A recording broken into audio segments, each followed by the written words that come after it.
আন্তর্জাতিক সমুদ্র পরিবহনকে গুরুত্ব দিয়ে দেশের সব বন্দর ও শিপিং কর্পোরেশনকে আধুনিকায়ন করা হচ্ছে বলে জানিয়েছেন নৌ পরিবহন প্রতিমন্ত্রী খালিদ মাহমুদ চৌধুরী। সকালে চট্টগ্রামের ন্যাশনাল মেরিটাইম ইনস্টিটিউটে স্পেশাল ব্যাচের প্রশিক্ষণ সমাপনী কুচকাওয়াজে প্রধান অতিথির বক্তব্যে একথা জানান তিনি। বিকাশে কম খরচে ক্যাশ আউটের লিমিট বেড়ে 50,000, প্রিয় এজেন্টও 2টা। আরও বলেন, আইএমও এর সি ক্যাটাগরিতে নির্বাচিত হওয়ার পর থেকে বিশ্ব পরিমণ্ডলে সমুদ্র পরিবহনে বিশেষ জায়গা দখল করে নিয়েছে বাংলাদেশ। এই অর্জনকে কাজে লাগিয়ে আন্তর্জাতিক বাণিজ্য সংশ্লিষ্ট প্রতিষ্ঠানগুলোর মানোন্নয়নে কাজ করছে সরকার।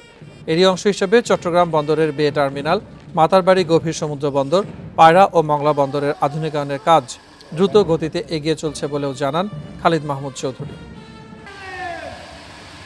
এই আঞ্চলিক এবং আমাদের জাতীয় পর্যায়ে এই বাণিজ্য সম্প্রসারণের জন্য আমরা চট্টগ্রাম বন্দরে আরও আধুনিকায়ন করেছি।